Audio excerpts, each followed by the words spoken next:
4 on this Thursday morning, an Oklahoma lawmaker is working to enforce the state's ban on teaching of critical race theory. Representative Jim Olson is proposing a bill which would limit what teachers can talk about when it comes to how race is taught in the classroom. 2 News Oklahoma reporter Brady Halbleib joining us live with the details of how this new bill could impact Oklahoma classrooms. Brady. Hey, good morning, Justin. Yeah, educators are calling this an assault on the truth of American history. Meanwhile, Representative Olson says he has no problems with historical facts being taught in Oklahoma classrooms, but there should be further guidance specifically on race and American history. The bill would prohibit Oklahoma universities and school districts from teaching components of the 1619 Project. Specifically that the nation was founded on slavery and that racism is a part of today's American experience. Some educators feel that this bill would force them to leave out critical details about U.S. race relations that paint a clearer picture of American history. State Representative Jim Olson, the author of House Bill 2988, disagrees. It doesn't prohibit anybody from teaching that America had slavery, that it was evil, and that we're better for. It doesn't prohibit teaching that we're better for not having slavery. Democrats at the Capitol, like Representative Forrest Bennett, calling the bill embarrassing and a waste of time.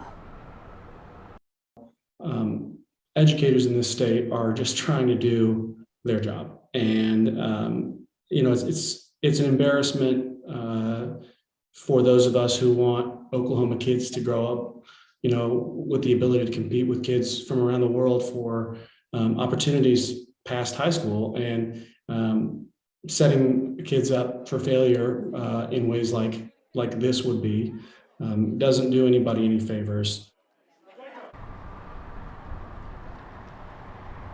Now this spring, the legislature passed House Bill 1775, limiting what Oklahoma teachers can talk about in the classroom when it comes to slavery and American history. That rule challenged in federal court, and since then, the Oklahoma School Board Association has introduced guidance for teachers in accordance with the law. This latest bill would only strengthen the ban on critical race theory, and to see the entire bill, we'll have that on our website, kjrh.com. For now, live in Tulsa, Brady Halbleib, 2 News Oklahoma. All right, Brady, thank you so much. Severe weather downing power lines and leveling buildings across the Midwest. Look at the damage left behind. And a rare but serious type of blood clot that has been linked to one COVID-19 vaccine. We're going to take a closer look at who is at risk. And negotiations stall. The Biden administration's Build Back Better bill is looking increasingly unlikely to pass this year. Ahead, the biggest concerns holding it back. Good morning and welcome back. A new program from the Be Well Community Development Corporation is trying to tackle financial literacy and homeownership needs in Tulsa. According to the city of Tulsa, Black Tulsans are nearly half as likely to own their own homes as opposed to white Tulsans, though they make up a third of North Tulsa's population. Well, the North Tulsa Forward program is free and it aims to provide learning opportunities on how to create generational wealth and navigate the homeownership process. If you'd like to sign up for the program, you can scan the QR code right there on your screen. You can use a smartphone, open the camera, it'll scan it. Next year, the program is also planning on offering a payment incentive to complete the courses. Only 10 days on the job and already a top 10 recruiting class for Sooners coach Brent Venables. Katie McFarland, of course, will be breaking that down for us. We have all the details. We're going to talk about it coming up. Country. When I die, hope I come back as a country boy. Yeehaw!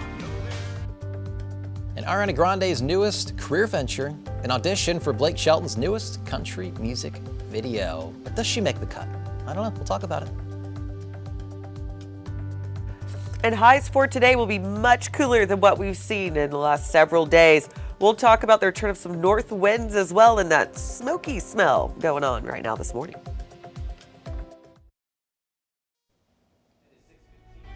With today's top stories, a Centers for Disease Control and Prevention Committee will meet today about the Johnson & Johnson COVID vaccine, and they could decide to restrict who can get it.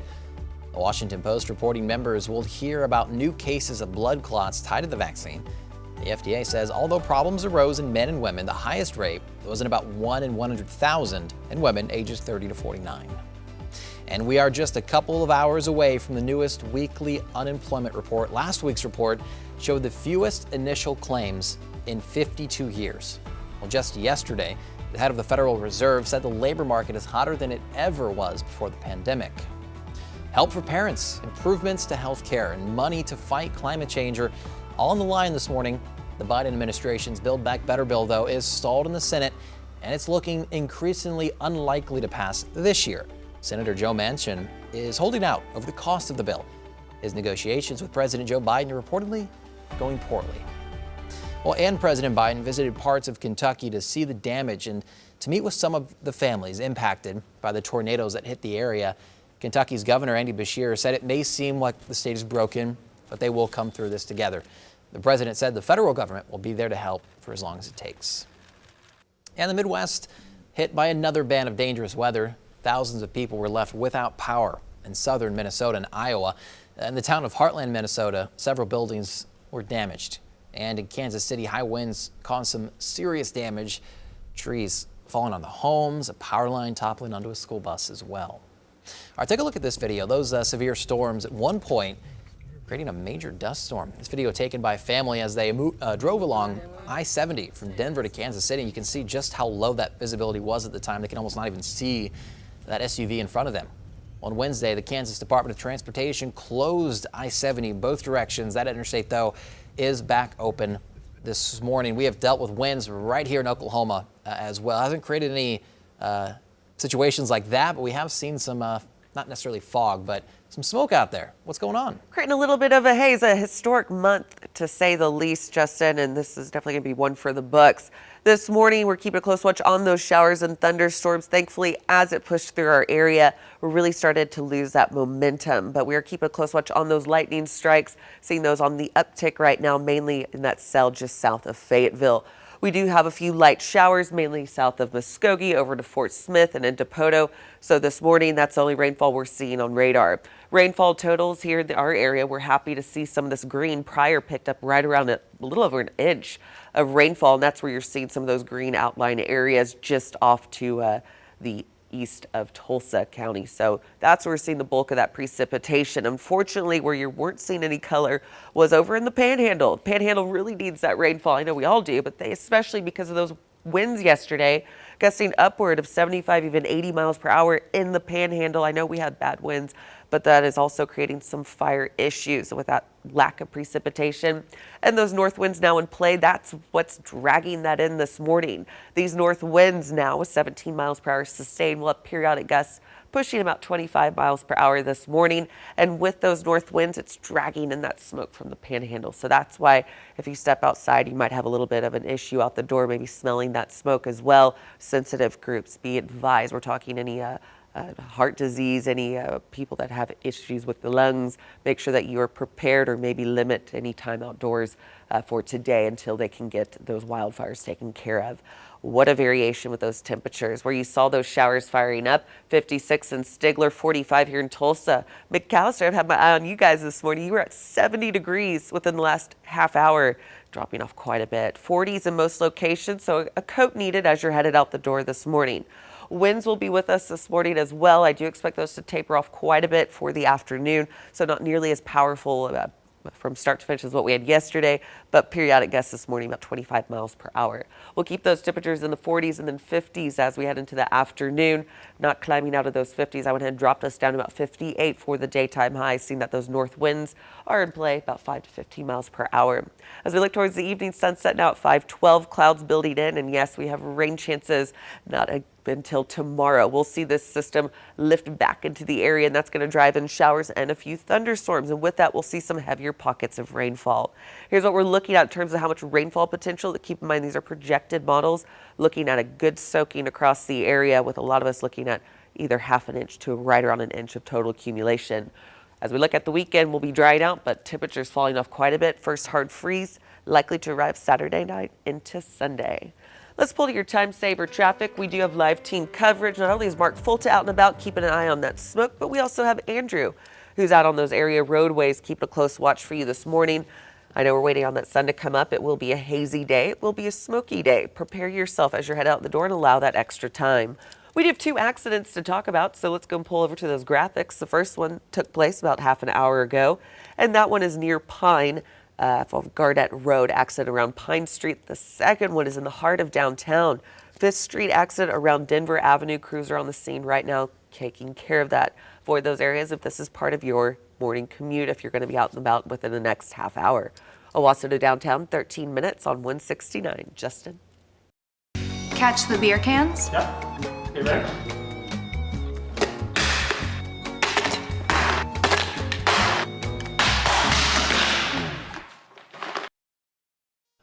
Yeah, anyway, we had to show this one. I mean, Ariana Grande shared this video on Instagram showcasing her journey to winning the lead role in Blake Shelton's new music video for Comeback as a Country Boy.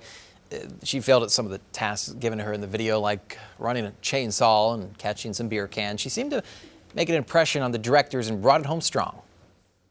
Did I get it? We'll let you know. Okay. If you need me to do it all over again. We're good. Yeah, we're good. It's all good. All right, the first day of early signing for the class of 2022 is in the books. A look at the top prospects coming to the Sooner State.